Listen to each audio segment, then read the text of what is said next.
They never put up a sign because they never wanted to be found. In the humid dusk of 1889 Mississippi, just off a forgotten dirt path near the swamplands of Jefferson County, stood a wooden building with peeling white paint and shuttered windows. It was called the Saint Elmo Orphanage, though you'll find no government record of its founding. No blueprints, no charter, not even a census entry. And yet, dozens of children were sent there. None ever left alive. What you're about to hear has been buried in regional whispers and forgotten ledgers for over a century. It wasn't a fire or famine that killed those children. It wasn't an epidemic. What happened inside Saint Elmo was systematic, deliberate, and engineered. The state of Mississippi was deep in the grip of Reconstruction's decay. Poverty was rampant. Orphan children were seen not as lives, but as liabilities. And quietly, institutions like Saint Elmo sprang up in rural pockets far from rail lines or reporters. These places weren't meant to raise children. They were meant to erase them. A recently uncovered diary from a traveling nurse, Amelia Devereux, describes in detail her arrival at Saint Elmo in November of 1889. She was assigned there for only 18 days. She would never speak of it again, but her private notes, hidden inside the false bottom of an old medicine chest, were discovered by a historian restoring her family home in 2009. In her journal, Amelia wrote this: "The children do not play. They do not smile. They do not speak above whispers. Something unnatural watches this place, and the matrons here are not caretakers. They are wardens. I have seen 3 children disappear in the last week. I asked, and I was told they were adopted. But no visitors ever come." That diary is real. It is held now in the Mississippi Historical Society's restricted archives, mislabeled as unsubstantiated superstitions, Category 7. But what's inside is not superstition. It's a keyhole. They say children don't lie. But what happens when they're punished for telling the truth? In January 1890, just months after Nurse Amelia fled St. Elmo, 3 children were found wandering barefoot near the Tensaw River Basin, drenched, starving, and incoherent. A farmer named Emery Slayton took them in. He said their mouths had been sewn shut, literally, threaded shut with black surgical twine. He rode to the county sheriff in Fayette. When they returned to the farm the next morning, the children were gone. But the thread remained on the nightstand. And Emery Slayton? He vanished within the week. His home was burned to the ground, and locals claimed they saw state men in unmarked coaches the night before. There were no further investigations. The identity of those 3 children was never discovered. But in 2014, during a flood restoration project along the Tensaw River, workers unearthed a half-collapsed root cellar. Inside, bones, small, fragile bones, 13 sets. The coroner's report confirmed they were juvenile remains, dated between 1887 and 1891. No names, no families, just teeth marks on femurs, and healed fractures that suggested long-term restraint. Now let me ask you something. How does an orphanage, funded under the guise of state charity, go uninspected for almost 2 decades? Because St. Elmo wasn't operated by the state. That was the lie. The truth? It was built under the authority of a now-defunct organization called the American Society for the Reformation of the Destitute Youth, a name that appears only once in the congressional record, tied to a federal grant authorized by Senator Del Monroe, a former plantation baron with deep financial ties to Southern penal labor. You see, after the Civil War, slavery was outlawed in name, but not in function. The convict leasing system replaced chains with contracts. And orphanages like St. Elmo became legal gray zones where poor, unclaimed, or undesirable children could be funneled into unpaid labor, pharmaceutical trials, and worse. The same grant that funded St. Elmo also financed a string of juvenile reform cottages across Louisiana and Alabama, many of which vanished from record by 1905. Ask yourself, how many children were processed and erased under these programs? And why did all of them operate far from railways, courts, and newspapers? You've been taught to trust institutions. You've been trained to see the seal of authority as protection. But what if I told you those seals were masks? And behind the mask was a machine. A quiet one. Efficient. Cold. Built not to save children, but to make them disappear. They called it the Angel Room. That's what the surviving records from Saint Elmo referred to it as. But what happened in that room was not heavenly. It was engineered, clinical, controlled. Hidden beneath the east wing of the orphanage, beneath 2 feet of brick, past a rusted wrought iron door, was a chamber lined with whitewashed tile. No windows, no vents, just a single iron drain in the center of the floor. In 1993, a university archaeology team surveying old postbellum buildings near Jefferson County accidentally uncovered fragments of the foundation after a sinkhole collapsed part of the surrounding land. They found blood traces embedded in the grout of the tile. Human. Multiple sources. Ages range from 4 to 12. But that report? Buried in university archives. Labeled contaminated sample. Unreliable. Because what they found there didn't fit the narrative. Inside what they now confirm was the Angel Room. They also recovered 2 steel gurneys, child-sized restraints still intact, and a wall of rusted cabinets containing antique vials labeled with initials, SRDY, matching the signature of that now-vanished American Society for the Reformation of Destitute Youth. You're not hearing this in history class because history was written by those who had something to gain from forgetting. But it gets worse. Declassified medical records obtained under the Freedom of Information Act in 2007 revealed that in the late 1880s, a pharmaceutical arm of the New Orleans-based Delacroix Trust, which later merged into a company you know today, began conducting unauthorized nutrition and behavior correction experiments on children in state custody. They called it the Stillwater Trials, supposedly to test the effects of isolation, fasting, and rare botanical tonics on obedience and aggression. One location listed, Saint Elmo Facility, Jefferson Company, MS. They weren't feeding these children. They were starving them, then injecting them with unknown compounds while observing their mental deterioration. Some of the original clinical notes, preserved in a private estate sale and leaked to a historical journal in 2011, include horrific passages like this. Subject 19, approximate age 8, exhibits compliance after 4th serum trial. Delusions persist. Speech is fragmented. Reports seeing the man with the eyes. Trial considered successful. Prepare. Next cohort. This wasn't just cruelty. This was methodical psychotrauma. Engineered obedience. A child's mind, blank slate. Their pain, data point. Saint Elmo was not a failure of the system. It was the system. And when men learned they can rewrite morality in secret rooms, they don't stop. They just build more rooms. You want to know the darkest part? Saint Elmo wasn't the only one. In fact, it was the prototype. Between 1870 and 1902, over 11 so-called orphan training centers were constructed across the Deep South, all funded by private trusts with links to former Confederate industrialists and Northern pharmaceutical guilds. On the surface, they offered discipline, shelter, and Christian reform. But dig just one layer deeper, and you find blueprints that match. Same floor plans, same room layout, same underground structure. Each had a wing with no ventilation. Each had a treatment chamber with drained floors and embedded restraints. And each one reported mysteriously low child survival rates, numbers that were always explained away by malaria, typhoid, or cholera. But here's where the mask finally slips.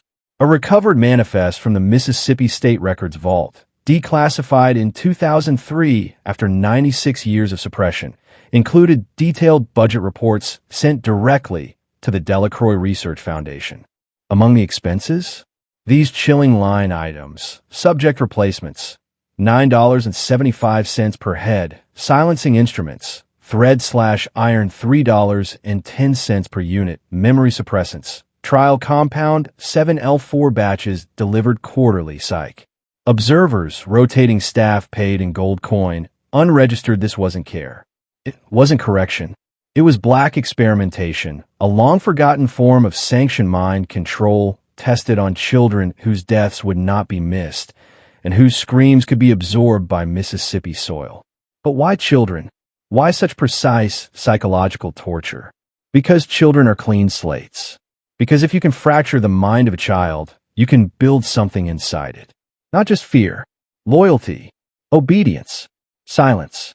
In 1889, Saint Elmo was selected as the model site for what insiders called Project Lullaby, a covert conditioning program blending spiritual indoctrination, isolation, and psychoactive compound exposure. They weren't raising children. They were attempting to manufacture perfectly programmable adults. And the worst part? Some say they succeeded. At least 5 names listed in the 1901 Saint Elmo termination file. Mark survived and relocated, matched the aliases of individuals later documented as federal informants, agents, and private enforcers for elite trusts through the early 20th century. Their origins? Erased. The children who didn't die became tools, and the tools were repurposed into silence. This isn't just a story of forgotten orphans. This is the blueprint for psychological slavery. And it began in a house with no sign, down a dirt road, where no child ever grew up alive. Saint Elmo closed its doors in 1903. But not because they were exposed, because the model was complete. According to a sealed letter recovered from the estate of Dr. Jeremiah Vance, chief psychological consultant to the Delacroix Trust, a final assessment was conducted just weeks before the orphanage was abandoned. That letter, found tucked inside the lining of a leather valise, reads, "The methods yield stability. Attachment has been replaced by dependence. Trauma has been refined into suggestion. We are ready for wider deployment." Wider deployment. Not justice. Not reckoning. Deployment. After Saint Elmo was officially shut down, every file, ledger, and photograph associated with the site was transferred to a private archive in New Orleans. That building was later destroyed in a mysterious fire in 1932, the same year Congress began passing sweeping child welfare reforms. The timing was no accident. It was a public cleanup to cover a private graduation. The children weren't rescued. They were redirected. In fact, the very language of modern foster care, juvenile corrections, and therapeutic boarding schools can be traced back to internal memos from the Delacroix Committee. Their goal wasn't to stop the system. They simply made it look more civilized. The iron was replaced with padded walls. The injections were renamed treatment. The confinement was called rehabilitation. You see, by the early 20th century, the real game had changed. No longer was it enough to destroy minds in hidden basements. Now, they wanted volunteers. The same trauma-based tactics perfected at Saint Elmo would later resurface in military schools, psychiatric hospitals, and covert programs like MKUltra, Project Monarch, and Operation Artichoke, all of which documented the use of early childhood trauma to install mental partitions, dissociation, and programmable behaviors. And yes, there are fingerprints tying Saint Elmo to these programs. One of the original Saint Elmo physicians, Dr. Thomas Kellen, appears decades later on the payroll of a Canadian facility working with Dr. Ewan Cameron, whose psychic driving experiments under MKUltra would later be revealed in a 1977 Senate hearing. Same principles, same methods, same silence. The orphans were the first tests, but we were always the endgame. Once they learned how to break a child without leaving a mark, they asked a darker question. Could they break a nation? And behind that keyhole is the real reason Saint Elmo was built. This is the beginning of a system that turned grief into control and control into silence. Keep watching, because once you see what was done to those children, you'll never trust the system again. By the time Saint Elmo vanished from public memory, its seeds had already been planted in new forms, new uniforms, and new euphemisms. What are those seeds? The Federal Boarding School Initiative of 1905. Marketed as a benevolent government response to the Indian problem, it sought to civilize Native American children by forcibly removing them from their homes, placing them in state-run boarding institutions, and severing all ties to their language, family, and culture. Sound familiar? Like Saint Elmo, these institutions isolated children. Like Saint Elmo, they punished speech, affection, and resistance. Unlike Saint Elmo, they buried bodies on site. The Carlisle Indian Industrial School, the most famous of these facilities, kept meticulous records of children who ran away, died of illness, or were sent home. But modern exhumations conducted between 2015 and 2021 revealed over 180 unmarked graves hidden beneath its grounds. Some of the children had been buried without autopsies. Some had broken bones. Some are never even reported missing. The same design, the same silence, and the same system behind it. In 1911, internal memos from the Office of Indian Affairs referenced a behavioral study model recommended for use in non-white reform populations. The source of that model? Dr. Jeremiah Vance of the Saint Elmo final report. His influence didn't end with one orphanage. It metastasized into entire state systems. But here's where it gets darker, because they weren't just using trauma to suppress identity. They were using it to create replacements. Through isolation, ritualized punishment, and chemical sedatives, children were remolded into tools, detached, compliant, and deeply fractured. These children were later reintroduced into society with changed names, reprogrammed behaviors, and blank recollections of their past. And many of them became administrators in the very institutions that created them. What started as survival became complicity. What began in chains ended in structure. This is how psychological control systems replicate, not through violence alone, but through institutional trauma loops. You traumatize a generation. You raise them inside obedience. Then you make them managers of the next. Saint Elmo didn't burn. It spread. And by the time the public looked, the wolf was already wearing the shepherd's robe. Are you starting to see it? Good. Now comment below this video. The children were never lost. They were used. Because when you speak the truth out loud, it starts to rewire the mind. And once you see the system for what it is, you can never go back. Let's strip away the last illusion. You were never meant to know about Saint Elmo. Because Saint Elmo was not a rogue horror. It was a prototype of policy. The more you dig, the more you realize the names changed, but the method stayed. In 1924, the U.S. passed the Indian Citizenship Act, a gesture of supposed inclusion. But hidden in its footnotes was a provision allowing tribal children to be reassigned to educational care institutions if their guardians were deemed unfit. Within a year, over 12,000 Native children were forcibly relocated to government boarding schools. Many of them operated by the Bureau of Child Hygiene, an agency heavily influenced by the Rockefeller Sanitary Commission. The same commission that in 1910 secretly funded eugenic evaluations at Tulane University, just 60 miles from where Saint Elmo once stood. Coincidence? Or continuity? Among their evaluation staff was a young psychiatrist named Dr. Lionel C. Varnum, whose private journal, leaked in 2008 by a descendant, contained this chilling line: "The trauma model refined at Orphanage proves effective. Fear plus reward instills doctrine better than any sermon." They cry less after day 6. They begin to obey without prompt by day 9. Orphanage.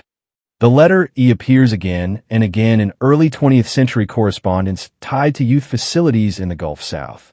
It's almost never written in full, only referenced in shorthand. Saint Elmo had become code. But here's the part no one wants to admit. The children didn't need to be killed anymore. By the 1930s, psychological obedience programs no longer relied on death. Instead, they engineered empty vessels, children so fractured by stress, deprivation, and manipulation that their wills were replaced with protocols. This was no longer about torture. It was about sculpting minds from the inside out. It worked. In 1936, the newly formed American Youth Authority published a model framework for juvenile discipline, quietly citing behavioral precedents from closed case studies in Mississippi and Louisiana. Closed case studies? St. Elmo, Cypress Hollow, Fort Russo Reformatory. All 3 black sites, all with disappearing children, all with identical architecture, and not one ever saw a single arrest, because no one was looking, and if they did, they ended up like Emery Slayton, missing, forgotten, or buried beneath the narrative. This is an ancient history. This is the scaffolding of the modern care system, built on control, sanitized by language, and protected by silence. Now, are you ready to see what happened when these same methods reached the northern states? You think it stopped in the South? You think this was a regional horror? No. By 1940, the Saint Elmo blueprint had migrated north, coded in charity, framed as reform, and wrapped in federal funding. The most chilling example? Willowbrook State School.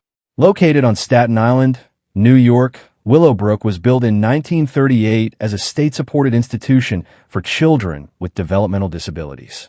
What became was a sanitized hell. By the 1950s, the facility held over 6,000 children, most of whom had no disabilities when they arrived. Many were orphans, wards of the state, or children taken from impoverished families under the vague label of social risk. From the outside, it looked like progress. But inside, children were tied to beds, left unclothed for days, fed food mixed with feces, deliberately infected with hepatitis as part of medical trials. And who ran these trials? Dr. Saul Krugman, a pediatrician funded by the U.S. Army Medical Corps, used Willowbrook children to test vaccine theories under the guise of public health. He claimed the infections were mild and educational, but hundreds of children were never the same again. Some died. Some are never seen again. And here's the sinister echo. Krugman's notes cite the need to observe behavioral shifts post-isolation and induced illness. That phrase, behavioral shifts post-isolation, was first used in a 1902 Saint Elmo internal memo archived under conditioning metrics. Coincidence? Not likely, because one of Krugman's early mentors, Dr. Harold Vellner, was a Columbia University psychiatrist whose father served as an external reviewer for the Delacroix Trust in 1911, the same trust that designed Saint Elmo. Do you see it yet? This wasn't medicine. It was inheritance, a lineage of sanctioned trauma passed from generation to generation, refined, renamed, and disguised as science. By the 1960s, the methods had spread to dozens of institutions: Fernald School in Massachusetts, Penhust in Pennsylvania, Elwyn in Ohio. In every case, the story was the same: children brought in for care, subjected to sensory deprivation, electric shocks, or chemical sedation, obedience measured, resistance punished, record scrubbed. But always, there were private partners behind the scenes: trusts, universities, medical guilds. What they wanted wasn't just data. They wanted to know, how far can we break a child without killing the body? Because if you can break the mind, you can control the outcome. And those outcomes were sold to governments, to militaries, to corporations. The children were never the final product. The techniques were.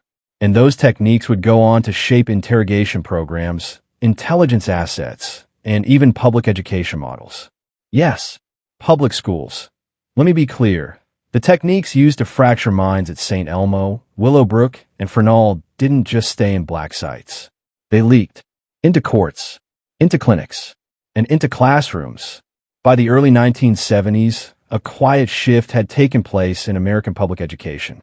It began with standardized testing, behavioral grading, and a push for uniform developmental outcomes. But beneath that language was a blueprint, one forged in orphanage laboratories. In 1974, Congress passed the Family Educational Rights and Privacy Act, FERPA, seemingly to protect student information. But buried in the legislative history is a lesser-known detail.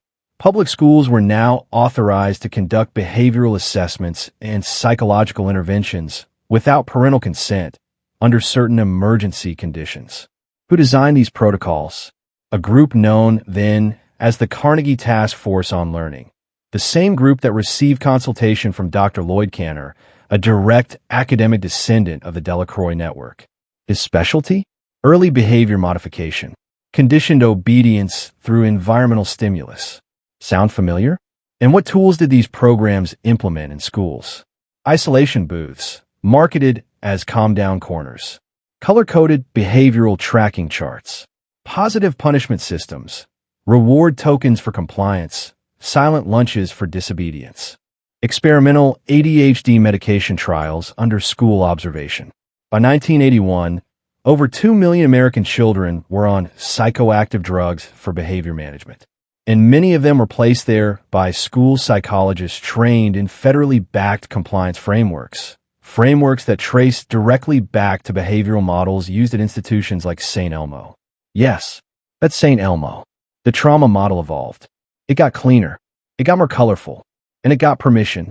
Because once society became comfortable calling obedience mental health, the floodgates opened. Here's a quote from a 1983 National Child Psychology Conference proceedings. Resistant children exhibit higher cognitive independence, but may be recentered through structured stimulus control and peer modeling. The Saint E phase continues to provide a rich precedent in conditioning methodology. Let that sink in. Even in the 80s, Saint Elmo, under the code named Saint, was being taught in modern education and therapy systems. But by then, no one questioned the source. Because the results were clear: fewer behavioral incidents, higher test compliance, less resistance. The children were quieter, more docile, more manageable. And that's all the system ever wanted. To manage you, not raise you, not educate you, just mold you. Into what? A functioning subject, a passive participant, an obedient unit.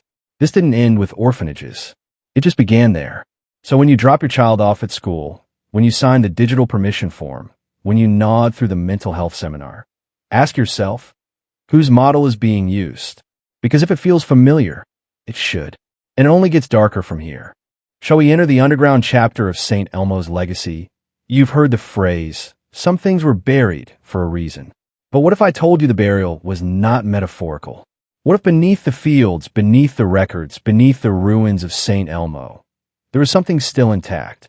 In 1997, a private land developer named Carson Blackwell purchased an old plot in Claiborne County, Mississippi. The land had been in use for nearly a century, grown over with swamp ash and invasive pine. Local legend said it was cursed. The deed called it simply Parcel 46B. But in faded cursive on an 1891 land survey, there was a different name: Saint Elmo Orphan Grounds.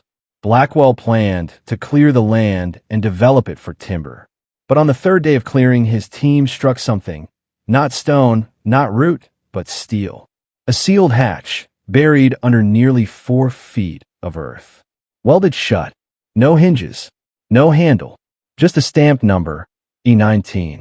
They assumed it was an old septic chamber. But when the team tried cutting it open, a neighbor, an elderly woman named Ms. Thelma Carruthers, came running barefoot down the slope, screaming, "You open that door and you bring hell back." Later, she revealed her father had worked for the Parish Project during World War I, an initiative that included former Saint Elmo employees. She claimed the hatch led to the observation wing, a part of the orphanage not listed in any public architectural plan. 2 nights later, Blackwell withdrew from the project. He sold the land to a shell company. Within a week, men in federal uniforms arrived, citing environmental remediation. Within 3 days, the hatch was removed. Within 7, the clearing was reseeded, and the entire area was fenced off under a new name, Oak Valley Watershed Reserve. But here's the disturbing part. One of the timber workers, who took a photo of the hatch before it vanished, noticed something strange on the edge of the steel plate.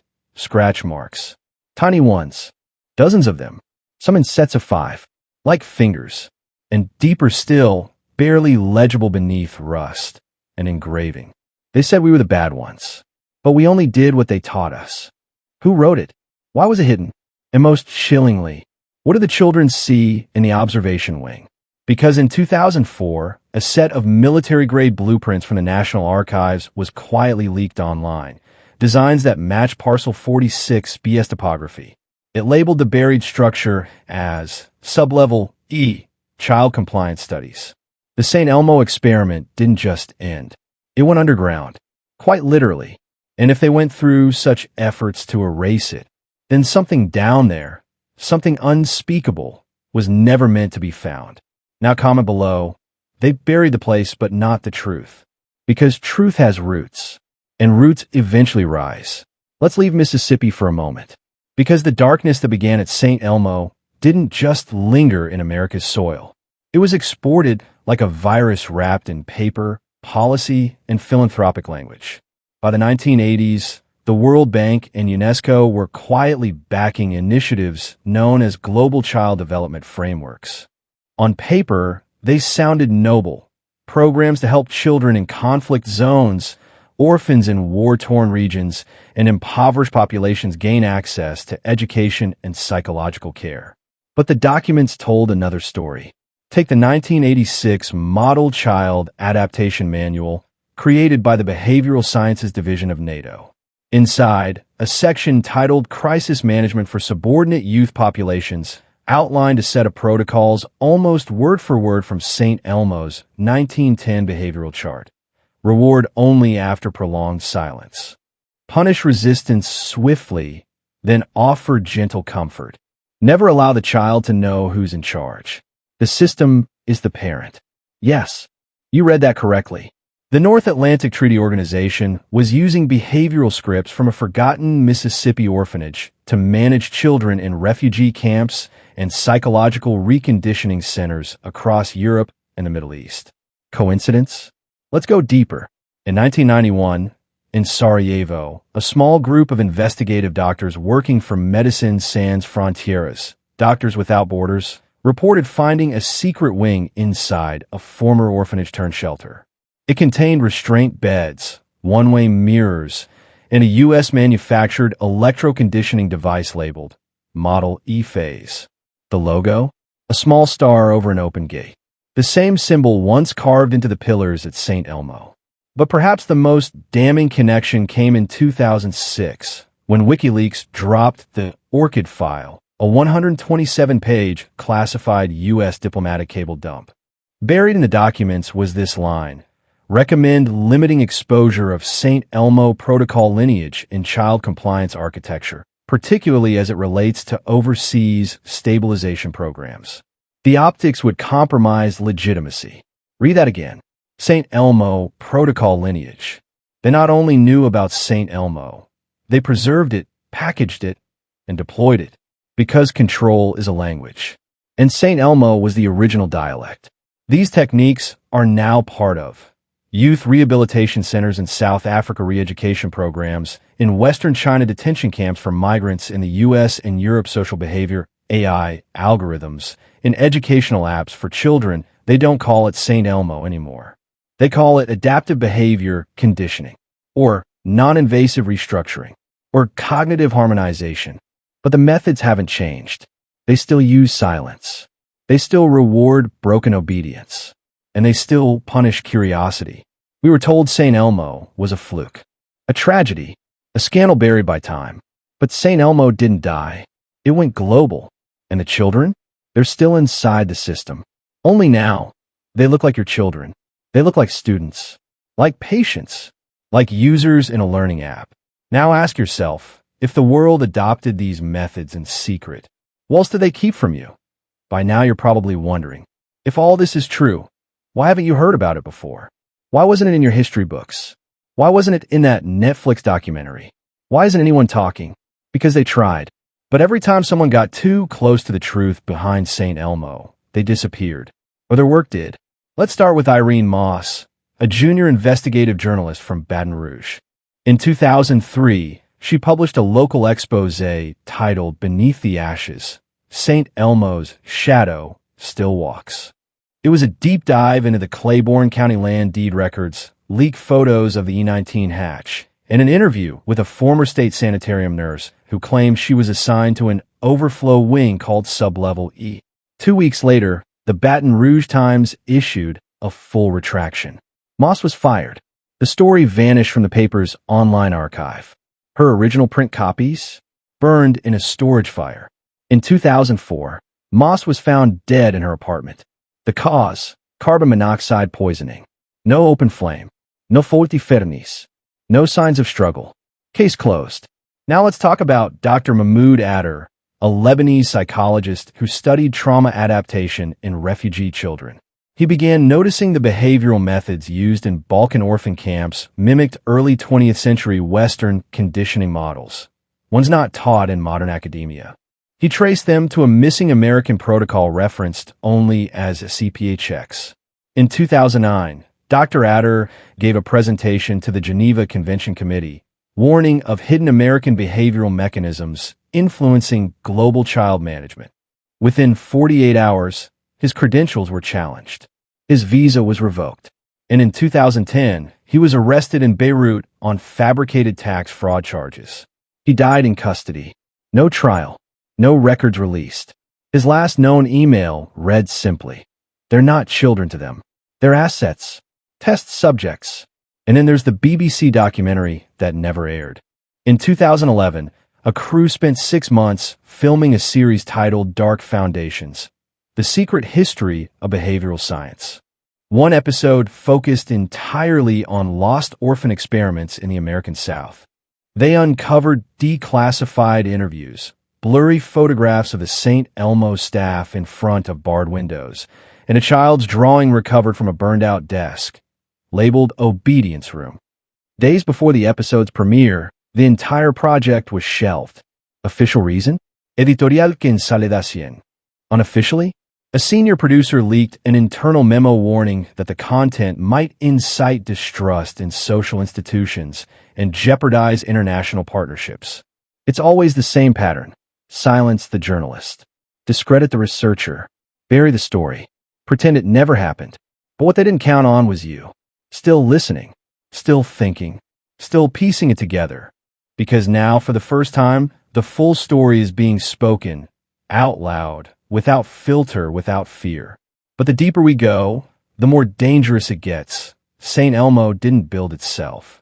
Behind the locked halls and barred windows, behind the punishments and the silent chambers, there were men. Men in coats. Men with pens. Men who never appeared in photographs. And they had one goal: control the future by breaking the youngest minds. The records we've recovered reveal a name that appears again and again, but never in full. D.C. Halberd, sometimes written as D.H. Calder, sometimes simply as H, but always attached to one phrase. Chairman, Cognitive Response Operations, Phase 1. An obscure department created under the Department of War in 1886, before it became the Department of Defense. Its entire purpose? To explore unconventional methods of subordination engineering. Translated, how to break the human will, starting with children. Halberd never published research, never gave interviews, but his signature appears on an 1890 requisition order for 10 galvanic restraint systems, devices that delivered small electric shocks to non-compliant subjects. The shipment destination? Saint Elmo Orphan Asylum. Halberd also authorized payment to a man named Silas Brunner, listed as ethnographic consultant. What was his job? To source children for experimentation, not from local counties, but from reservations, migrant populations, and unclaimed wards of the state. In one letter discovered in a private archive in Jackson, Brunner wrote, "It is best the subjects have no living parents. It reduces interference and mitigates long-term identity formation. Easier to reprogram." These weren't orphans. They were assets in a private experiment to rewrite human behavior. And they weren't alone. Another figure, Dr. Elias Varn, operated the psychological wing. He pioneered a method known as total personality excision, in which a child's name, memories, language, and voice were systematically erased over 18 months. He called it blank slate genesis. He claimed it would create the perfect adaptive child.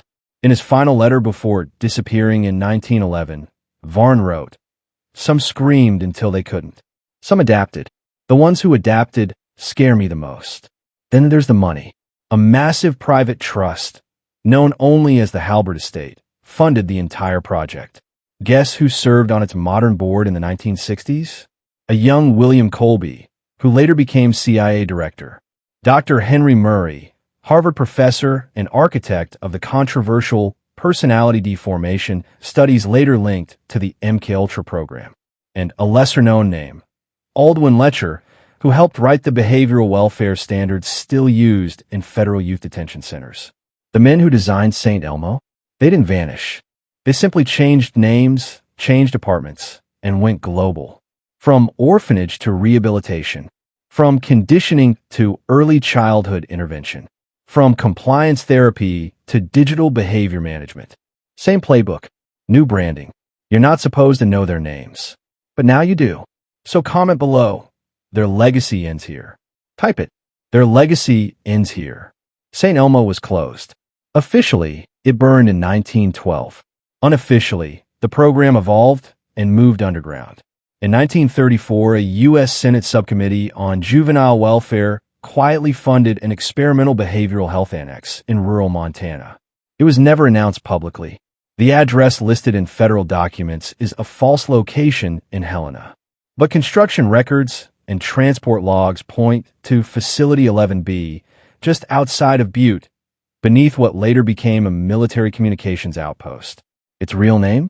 The Brunnervarn Institute, named after the same two men who engineered the atrocities at Saint Elmo. Declassified transport orders reveal that between 1935 and 1951, over 870 children were transferred there under protective custody.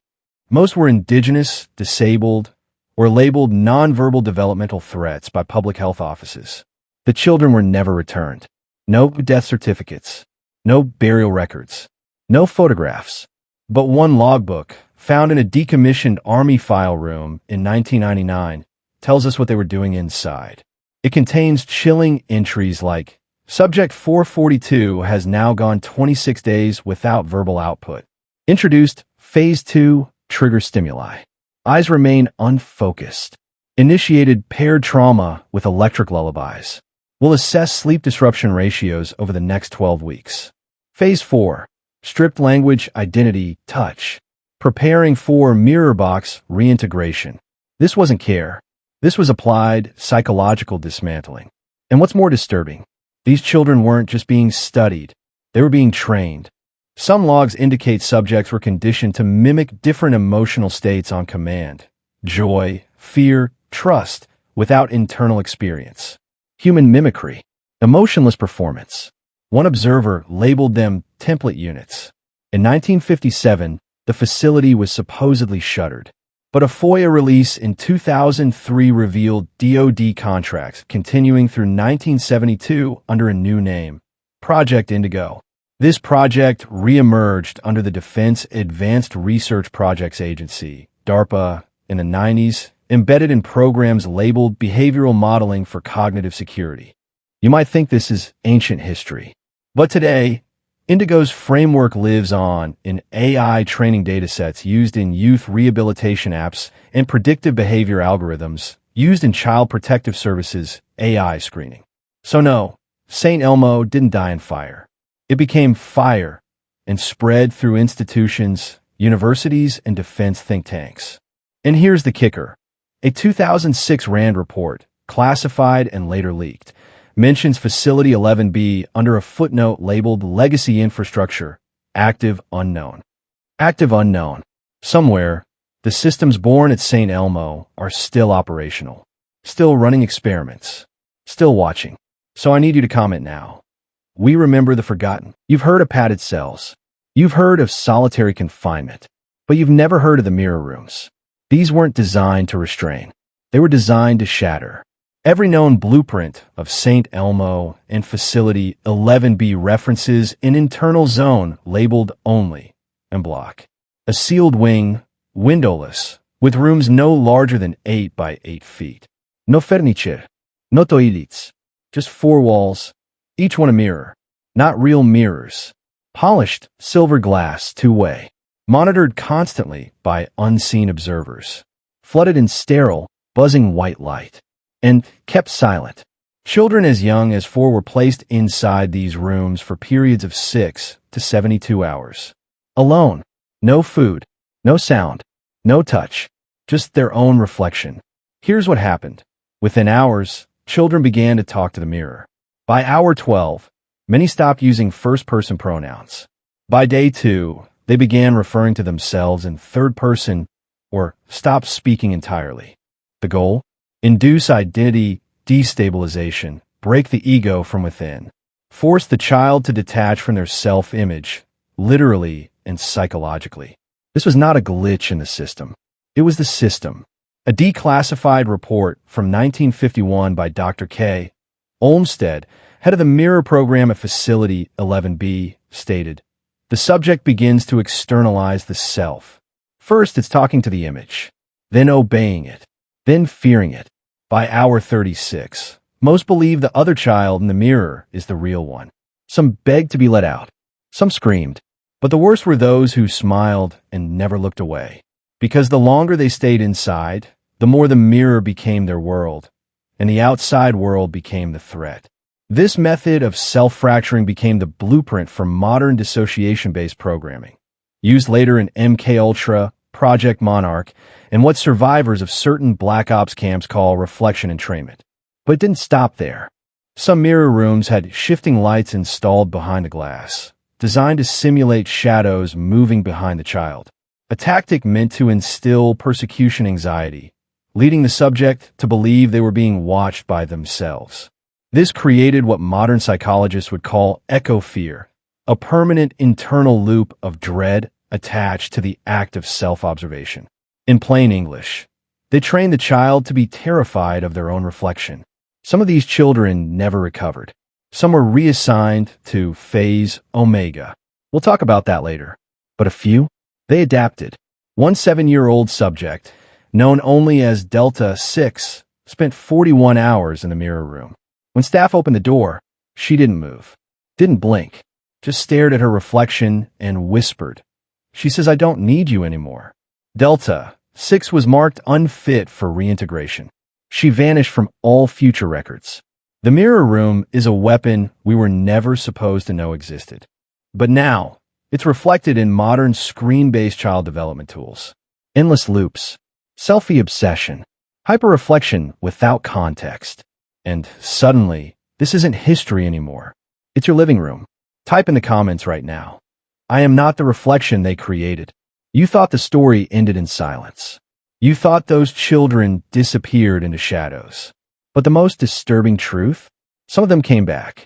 Welcome to Phase Omega, the final tier of the Saint Elmo experiments. Not just psychological torture, but operational transformation. By the 1960s, record from Facility 11B lists select subjects under a new designation, REU, Reintegrated Adaptive Units. Translation? They were sent back into the world to test their adaptation, social infiltration, and directive response capacity. Children turned into controlled agents. One internal briefing, uncovered in a DARPA archive by journalist Alan Drucker, reads, Omega-class units display extreme obedience, emotion suppression, and programmable loyalty to primary anchors. Reintegration into civilian populations is successful with limited observation. Let me be clear, these weren't spies. They weren't even soldiers. They were mind-fractured children released into schools, orphan networks, and even foster systems, some as late as 1974. And they were still under command. A 1973 document titled Echo Protocol Revision B describes the use of subauditory tones embedded in radio programming to maintain behavioral compliance in latent Omega units. The most common trigger phrase? It's time to remember who you are. That phrase, embedded in an ordinary song, newsreel, or public broadcast, was enough to reactivate certain behaviors.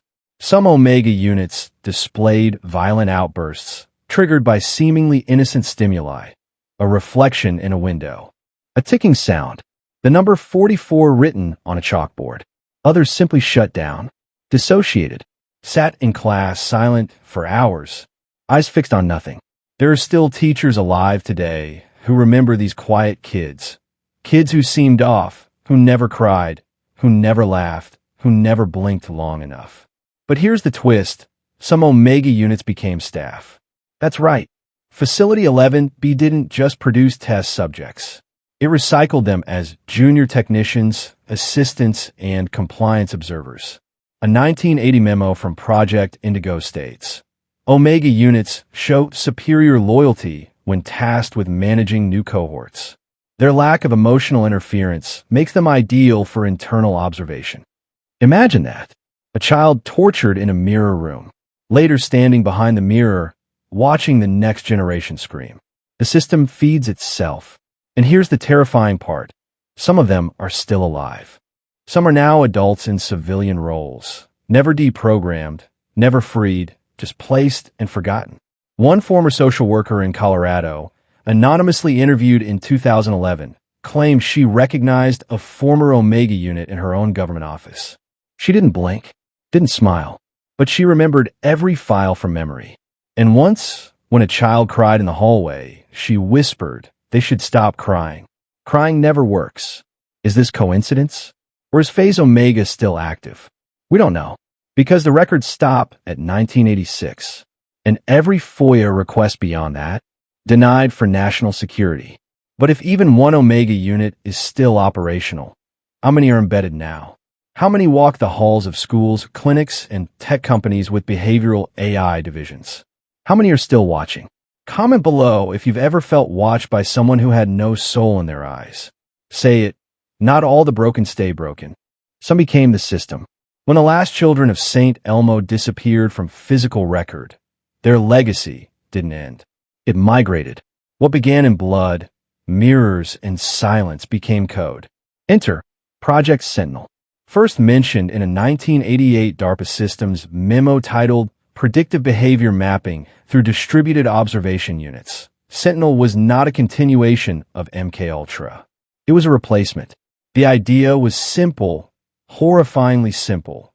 Why fracture a child when you can build a system that watches everyone and predicts who will fracture themselves? In the wake of Omega unit failures and public distrust of human experimentation, the U.S. government shifted focus to remote psychological control, not through chemicals, but through data. By 1991, multiple academic think tanks had signed secret contracts to contribute to Sentinel. One of them, Hollowbrook Institute for Youth Psychology, a front for the old Brunnervarn operatives. Their task?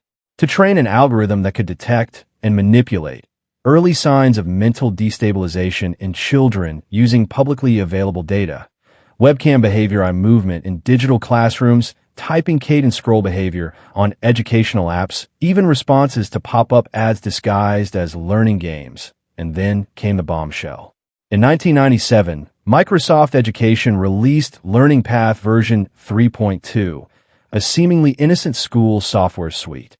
Buried within its code was a module labeled /omega_flag/index tray/. What did it do? It collected hesitation metrics when answering moral questions, pupillary dilation via screen contrast calibration, voice stress patterns during microphone checks. The software was installed in over 12,000 public schools in the U.S. by 2003. All flag data was sent to a central node, Sentinel mainframe, Utah Data Fortress, now known as the NSA Bluffdale facility. And this is where it gets darker, because Sentinel didn't just collect data. It learned. It modeled the minds of children, cross-referenced with historical Omega profiles, and began building behavioral simulations. By 2010, the system could predict, with 87% accuracy, whether a child would emotionally detach under pressure, meaning it could find the next Delta 6 before the child even knew who they were. Think about that. An orphanage with no name, hidden in Mississippi, designed methods to break a child's mind. Now, a satellite-linked AI watches your child's screen time and decides whether they're Omega compatible. And it gets worse. Declassified Sentinel protocols in 2018 revealed the system is still active under a new civilian umbrella. Project Prism EdTech, presented as a digital equity initiative, sold as closing the learning gap. But the internal files list a second purpose: BER, behavioral entrapment and adaptive response. You've seen it. Pop-up quizzes, facial reaction games. Which emotion are you? Filters. These aren't fun. They're tests. Sentinel has learned to mask as entertainment. And now it's everywhere. TikTok, Instagram, filters, AI study aids, even the little delay when you pause Netflix. It logged your choice stress. Remember when you stared at your reflection in the black screen? That was a modern mirror room. So comment right now. The mirror followed us home. The mirror rooms didn't die in 1889. They just got rebranded. They now live inside the screens your children touch every day. Not by accident, not by trend, by design. Because the same techniques once used in Facility 11B, the mirror-induced ego fracturing, the isolation loops, the dissociative triggers, have now been digitally embedded into modern learning tools, gaming platforms, and child-focused AI welcome to the neural mimicry layer. First uncovered in a leaked memo from 2022, this system is part of a project called Project Lucid, learning utility for cognitive integration and dissociation. What does it do? It applies historic trauma triggers documented during the Saint Elmo experiments and translates them into digital interactions. Let me give you examples. You've seen them, you just didn't know what they were. Repetition loops with false choice outcomes. Children are given multiple options, but no matter what they select, they are redirected to the same outcome. This mimics choice collapse conditioning, used in mirror rooms to force submission. Emotionally blank avatars that mirror a child's expression. These AI figures watch the child and match their facial movement using a camera. This recreates the reflection entrainment from omega conditioning, training the brain to associate identity with external surveillance. Sudden, pattern-breaking disruptions in rhythm or audio, like a sharp beep during a learning game, or a screen flash. These simulate startle loops, once used to fracture short-term memory during mirror room exposure. These tools are not glitches. They're replications. They're rooted in declassified trauma science. And worst of all, they're being marketed as educational progress. The Lucid program has received funding from major behavioral learning companies, and its board includes advisors formerly associated with Project Monarch's post-ultra neurological research. A 2020 paper published quietly under the Department of Education's Emerging Technology Review includes this sentence: digital avatars can be optimized to generate controlled microfractures in behavioral expectation. This may yield positive adaptive shifts in compliance and attention, especially in populations showing resistance. Microfractures. You know what that is? That's a sanitized term for psychological breakpoints. That's what they used on the children of Saint Elmo. That's what they're embedding now in children's apps. You think I'm exaggerating?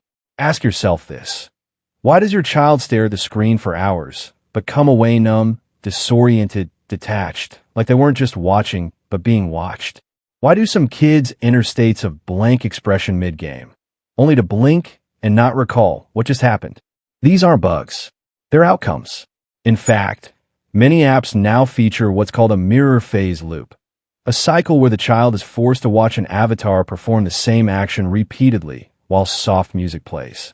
This loop was directly inspired by the original mirror room behavior logs of Delta, 6, and others. That's right. They took the trauma and turned it into a UI feature. And here's the final horror. Lucid's predictive engine is now being tested in public schools. It feeds emotional response data from students into a real-time model that adjusts lesson content to keep them off balance and compliant. It's not education. It's early-stage neural conditioning. And the worst part? It works. They told you it was all conspiracy. That Saint Elmo was a myth. That Project Omega was debunked. That predictive trauma-based software is just science fiction. But they lied. And now, we show you the names. Because behind every haunted child, every cracked mirror, every AI tool programmed to fracture the next generation is a signature. Let's begin with the crown jewel, Nexa Learning Systems, a Silicon Valley company that quietly acquired over 23 edtech startups between 2014 and 2022, all specializing in emotion tracking, behavior scoring, and adaptive learning AI. But dig deeper. Nexa's founder? Dr. Claire M. Ashton, a former DARPA cognitive warfare consultant. Her 2003 thesis? Fragmentation, Conditioning, and Youth Compliance Models in Post-Stress Cognitive Environments. You're not hearing things. That's Saint Elmo language. Modernized. Funded. And who funds Nexa? Thorn and Vexel Defense Group, a major military contractor linked to classified MKUltra continuation studies. Ardent Trust Holdings, a hedge fund with board overlaps with Palantir, known for their predictive policing software. You ready for this? Nexa's AI model is named Dorian, a direct reference to the psychological concept of dual identity mapping, just like the mirror room subjects who were trained to split. Now, let's talk about Univitech, a European startup funded in part by Horizon 2020 grants. On paper, they build classroom analytics tools. In reality, Their flagship product, Lucid Path, runs a hidden background process labeled Beacon Protocol. An anonymous whistleblower leaked a config file. Beacon correlates student microreactions, blink speed, frown onset, pupil twitching with behavioral prediction logs. It assigns a susceptibility score. And guess where the original Beacon datasets came from? A 1979 cache of Omega response models unearthed from the Brunnervarn project during a NATO data transfer. Yes, they're literally training AI using tortured children's reaction logs from a Mississippi orphanage. Next, Holosync AI Labs, based in Seattle. On the surface, a meditation tech startup. But their backers? Former Delta contractor William Norquist, who ran ambient influence research from 1985 to 1991. Argonne Datafront, whose founder is the grandson of a known psychological warfare officer in Project Artichoke. Holosync's software uses ultrasonic tones embedded in playlists and digital quiet spaces. It claims to rewire the brain, and it does. Just not how they say. They are reintroducing echo tone fragmentation, used in the Saint Elmo auditory chambers. These tones cause mild cognitive dissonance and short-term dissociation over prolonged exposure. Even worse, these programs have been licensed to school systems. Now, let's take it global. Neuralink EDU, not to be confused with Elon Musk's Neuralink, is a UK-based cognitive development firm with grants from the Wellcome Trust and RAND Europe. They were quietly caught in 2021 testing behavioral loop triggers on children ages 5 to 9 under the guise of early behavioral intervention. Who oversaw that trial? Dr. Elena Morris-Fay, who once interned at Hollowbrook Institute, the original Saint Elmo shadow node. Full circle. So what's the common thread? Defense-backed funding educational technology fronts AI, trained on trauma response behavior, shaping, for children language that mirrors Saint Elmo's legacy. And guess what? Not a single mainstream journalist is talking about it. Because they're paid not to. Because these programs are protected under national security frameworks, AI ethics loopholes, and mental health initiatives. But you know better now. Comment below. Name them. Shame them. Dismantle the system. The time for speculation is over. The time for exposure has arrived. You want proof? Here it is. Let's start with this line of code, found in version 4.2.3 of a popular focus enhancement app marketed for children with ADHD. JS copy edit mirror.loop equals function. If user.expression equals baseline, apply stimulus, audio underscore wave, 6000, repeat image, subject underscore selfie, for reverse, run command, and train dissonance. This isn't just strange syntax. It's nearly identical to a handwritten behavior control script recovered from Mirror Room Delta 6 in 1910. Only instead of handwritten notes, we're seeing JavaScript. Even the command in train underscore dissonance. That's not some abstract label. That's a direct neurolinguistic fracturing cue used to create emotional uncertainty in trauma victims. Let's go deeper. A recently leaked training manual for a student engagement system in beta testing in Ohio and New Jersey public schools outlines the following. When a student enters a compliant gaze state, approximate. 3.2 seconds fixated. Initiate feedback loop alpha with layered auditory reflection to subtly increase engagement score without conscious awareness. That exact language was used in a 1932 Omega silence induction trial, where children were trained to emotionally anchor to silence, using eye fixation and layered whispers. But now it's dressed in harmless terms. Engagement score, fixation cycle, quiet immersion. Don't fall for the branding. Another example, a screen capture from a popular mindfulness app for kids, when decompiled, reveals this buried audio file. File folder assets /audio /reflection underscore mode /loop 9 underscore v2. Wave spectral analysis of this file shows subliminal tones, almost inaudible, which perfectly match the original Omega loop harmonics discovered in the Saint Elmo echo chambers. Same frequency band, same pulsed intervals, same result, subconscious confusion and emotional blunting. Here's another bombshell. One AI avatar tool designed for student tutoring had a test mode left in the code. It could be accessed using a hidden developer console. Inside, JSON copy edit mode, mirror underscore persona, facial underscore expression, user underscore match, tone underscore motion, reflect underscore opposite, language underscore filter, insecure underscore praise, response underscore trigger, compliance underscore. Let me decode that for you. Mirror underscore persona makes the avatar mimic the user's face and posture. Reflect underscore opposite injects emotional dissonance. When you smile, it frowns.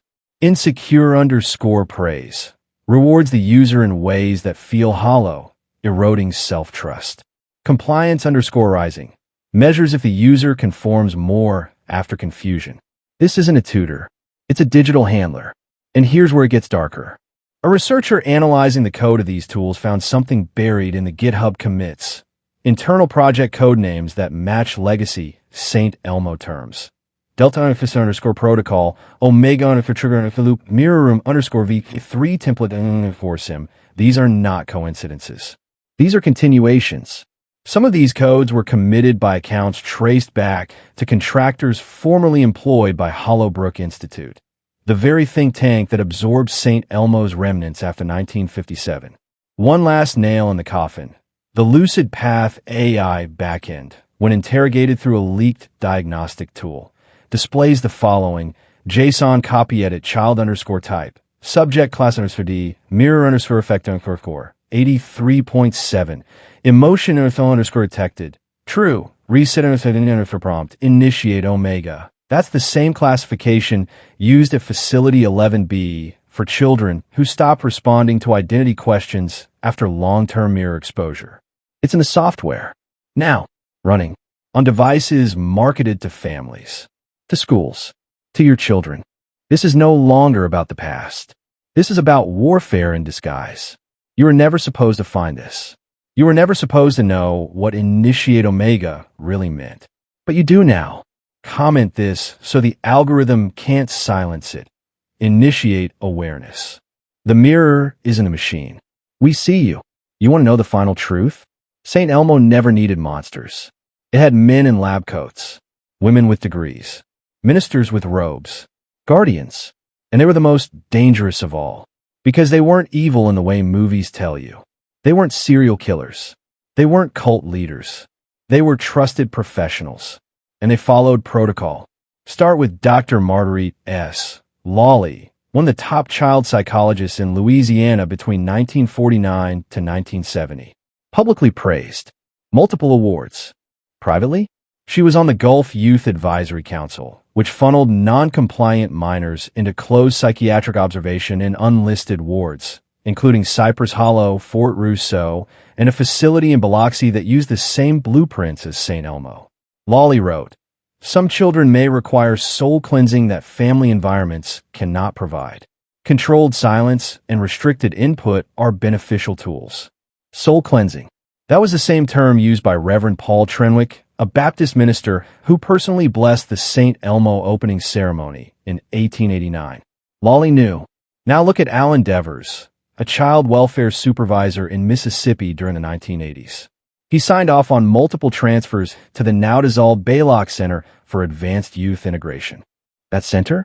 It used echo, simulation therapy, and self-image nullification chambers. And who trained them? Former Hollowbrook techs who once managed the mirror experiments. Devers said in a 1984 interview, "Some children must unlearn everything they came with to become someone society can accept." They were still running the St. Elmo system, just with softer language and better PR. Let's talk modern. Dr. Stephen Markland, head of behavioral innovation at a major U.S. education board. He approved Lucid Path AI deployments in over 40 school districts.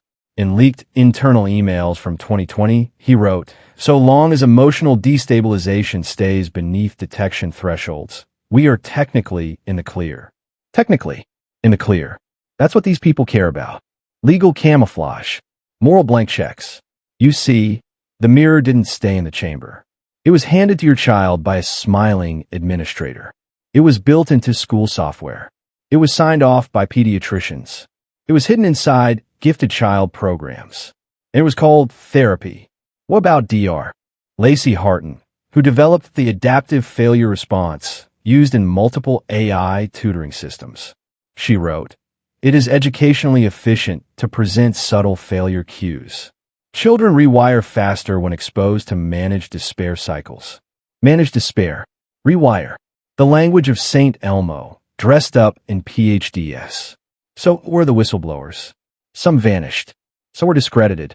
A few spoke anonymously, like the one who said, "I saw the framework." It was never about helping. It was always about conditioning. It was Saint Elmo 2.0, and no one wanted to stop it. Why? Because the mirror was profitable. Because the silence was incentivized. Because breaking children was just another line item. This is no longer theory. These names were real. The programs were real. And the betrayal was sanctioned, notarized, and often applauded. You've seen the monsters in the dark. Now look at the monsters in daylight. Comment now. We are the witness. We are the fire. There's one place left. One structure still standing. Still hidden. Still protected by silence. It has no signs. No paved roads. No listing on Google Maps. But it's there. Coordinates: 32.1287 degrees north, 90.8852 degrees west. Buried deep in the woods west of Port Gibson, Mississippi, about 11 miles from where the original Saint Elmo orphanage stood before its alleged fire. This place isn't a ruin. It's not a memorial. It's a fortified structure with fiber optics running in, a functioning HVAC system, and, get this, an electrical draw consistent with AI server activity. How do we know? A leaked report from 2018, filed anonymously to an open-source satellite research forum, tracked infrared patterns from this site over a 90-day period. Every night, from 2:13 a.m. to 3:06 a.m., the thermal signature spikes. Always the same window, and always a secondary burst 12 minutes after the main shutdown. Researchers labeled it Omega Loop Site B. But here's what's worse. In 2021, a forestry drone accidentally flew low over the region. The footage wasn't supposed to be made public, but someone leaked a still. And in that still, a low, concrete building, no doors visible, but mounted on the wall, a mirror. Outside, facing the forest. Who places a mirror in the middle of the woods, behind a classified facility? Who installs a reflective artifact on the last standing structure linked to child psychological warfare? Unless it's not for the outside at all. Unless it's to reflect what's trying to get out. We sent a FOIA request to the Mississippi Department of Archives and History. Their response? No such structure is known to exist in the stated region. No records match the submitted coordinates. This inquiry is now considered closed. But days later, someone called. No ID, just a voice that whispered, "Don't go to the tree line. That's not where the entrance is. Look beneath the mirror. That's where the stairs begin." They hung up. So we did what anyone obsessed would do. We traced archived military topographic maps from 1935. And right beneath the current mirror coordinates, a label. Basement intact, Javier el modulación sector. They didn't demolish it. They just rebranded it. And according to our most recent drone data, there are still quarterly deliveries made to that location, marked only as Thermal Equipment, Child Development Division. Let that sink in. They're still running energy to that place. They're still bringing in materials. And nobody is asking why. This isn't a haunted house. This isn't a story. It's a black site. And if you were wondering how they kept it hidden, the answer is simple. They didn't bury the truth. They buried us in noise, in distractions, in entertainment. But you're awake now. Comment this so they can't bury this section. Omega Site B exists. The mirror is mounted. The truth has coordinates. / you're standing in the woods. The Mississippi air is thick. The trees are so quiet they feel staged. And there it is. The mirror, 6 feet tall, tarnished but intact. Fixed to a cement wall with no windows. No markings. Just one faint symbol scratched into the bottom left corner.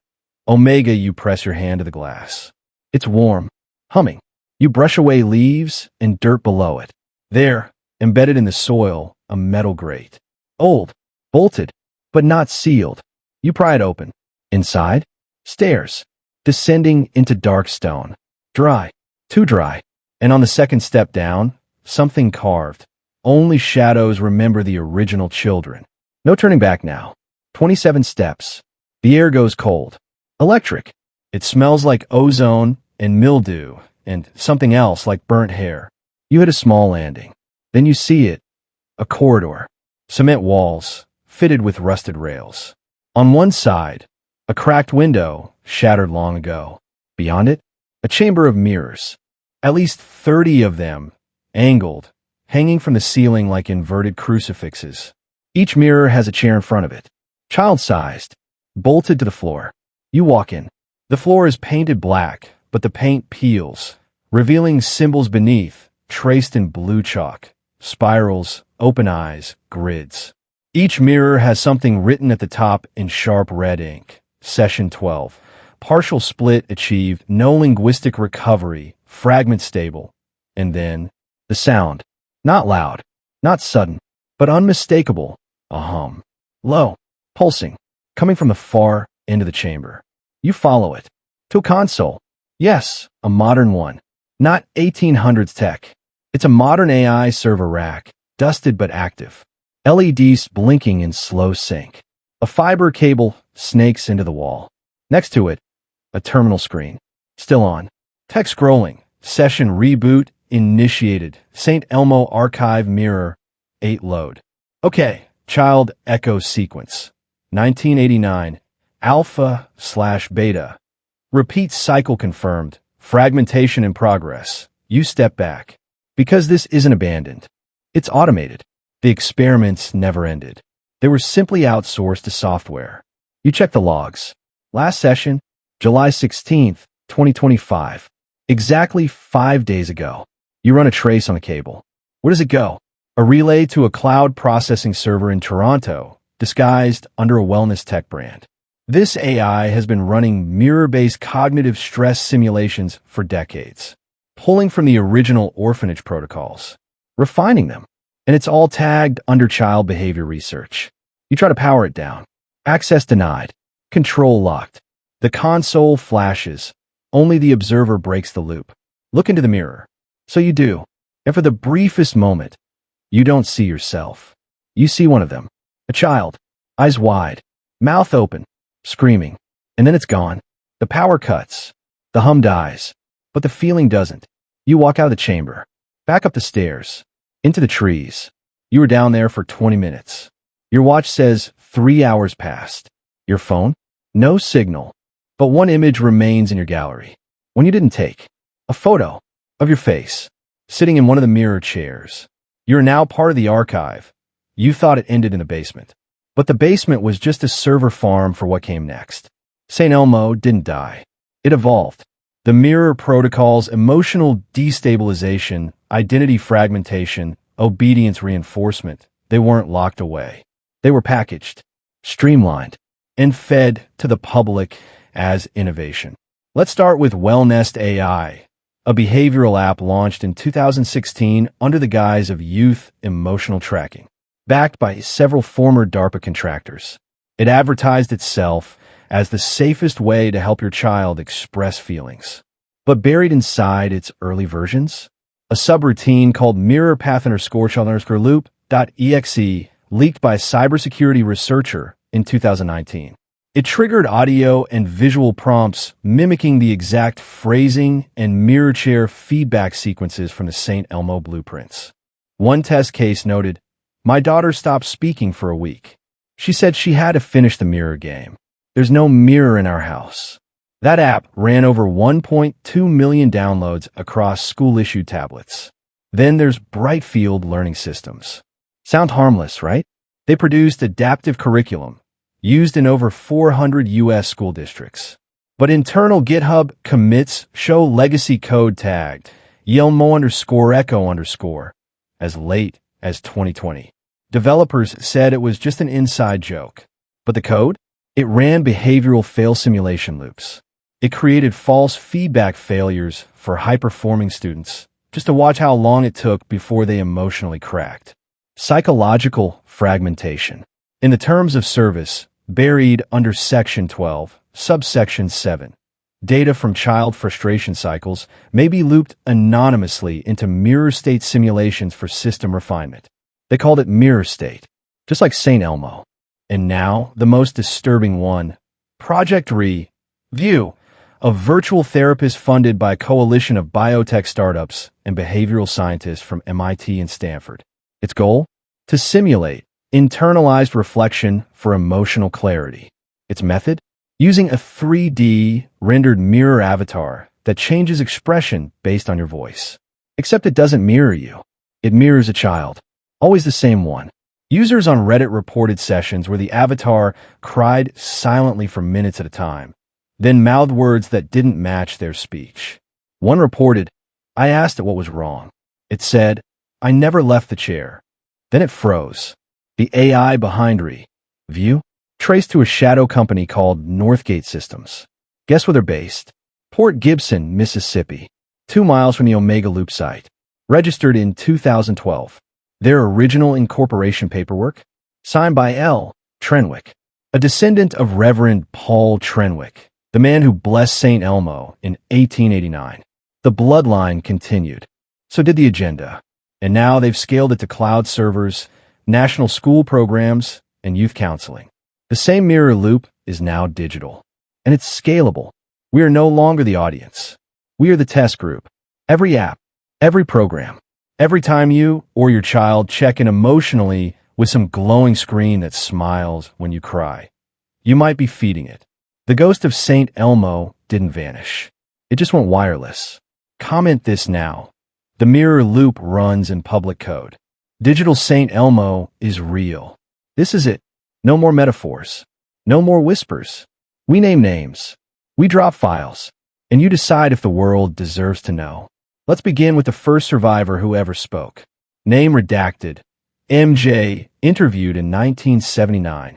Former Saint Elmo orphan. Declared legally deceased in 1953. But he wasn't dead.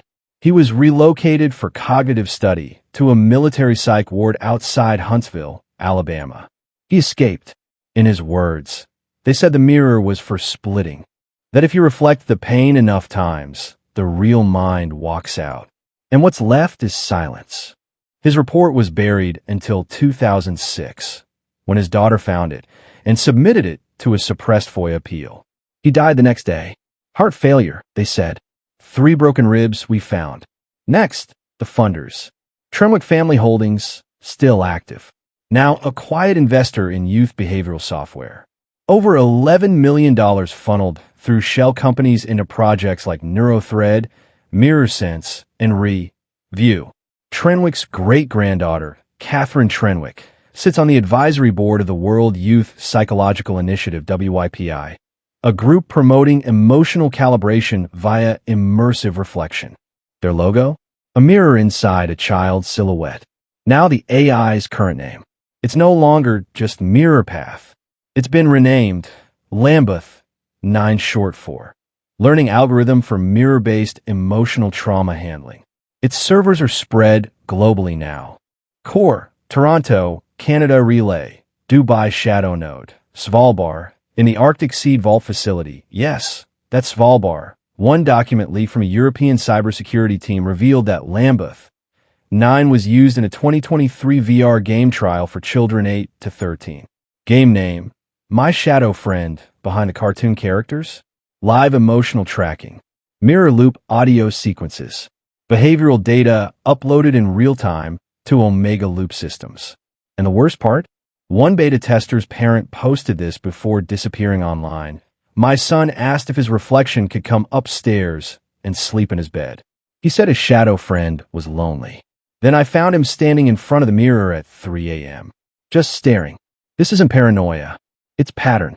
Over 28 separate apps, games, learning tools, and counseling programs now show legacy code linked to the Saint Elmo mirror loop.